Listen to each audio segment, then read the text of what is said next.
From my earliest memories of childhood, I always remember having a dog. I remember as a young girl many of the days I would spend playing with the family pet and all of the adventures we used to have. From riding bikes across town to playing in the backyard, my dog was a part of my everyday life. But more than that, he was a part of my family. At the time, I replayed all of these playdates between my dog and I as the perfect, everlasting friendship. Over the course of my lifetime, I have always had that friendship between my pet and I to lean on and fill a special place in my heart. However, I was not always aware of this bond, which turned out to be more of a need. When I was 19, I voluntarily moved out of my parents' house in order to become closer to school and gain a much-needed independence. In consequence to this move, I was unable to take Hunter, my 6-year-old yellow lab, with me to my new urban apartment. This was a decision that I knew I had to make, but I was unaware of the effect it would have on me later in life. At the point of moving, I was experiencing the happiest time of my life. I lived with my best friends and was able to finally lead the independent life that I had ever been craving. For more than a year, life was perfect and I could not have asked for anything better. But eventually, graduation came and it was time for me to pursue my second degree, meaning yet another move. Only this time, I would be moving with my boyfriend nearly 300 miles from my hometown. Just like the previous move, I was very excited and eager for the changes ahead of us. But unlike the previous move, the new move and school brought sorrow and disappointment into the lives of my boyfriend and I. Our schooling career had taken a turn for the worse, and I entered a very deep state of depression. Though I had my ever-supportive boyfriend by my side to coach me through, I could not help but feel a part of me was missing. For the longest time, I could not quite understand what was missing.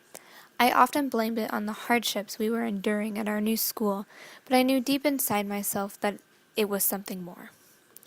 There was some aspect of myself that I had felt had disappeared over the course of the past 2 years, and it just ate away at my happiness. It wasn't until my boyfriend and I began discussing the idea of getting our own dog that I understood what had been missing in my life.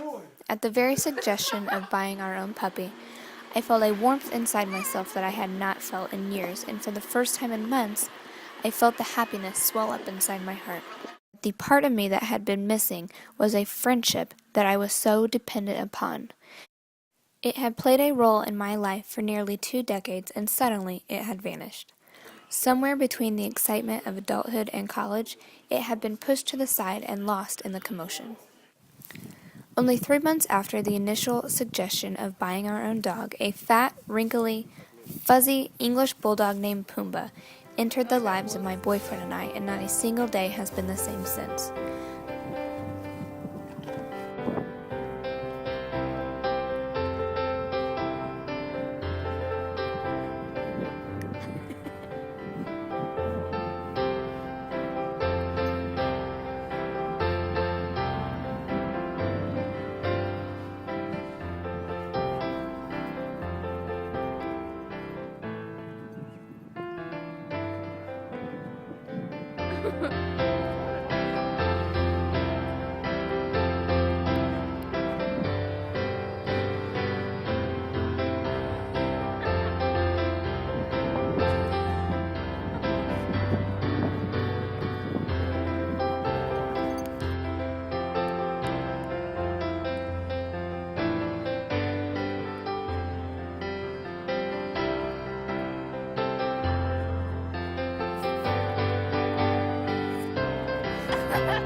From that day forward, I found and continue to find a peace inside myself that I know can only come from the friendship of a four-legged best friend. Pumba drew the happiness out of me, forcing me to smile every day and give me the spirit of life again. His personality, silence, and constant love have a calming effect on me that can be matched by no other. So despite whatever hardships someone may have, I believe that the love and friendship of a dog has the power to bring anyone happiness and give that person the ability to pick themselves up, making them higher and better than what they ever were before.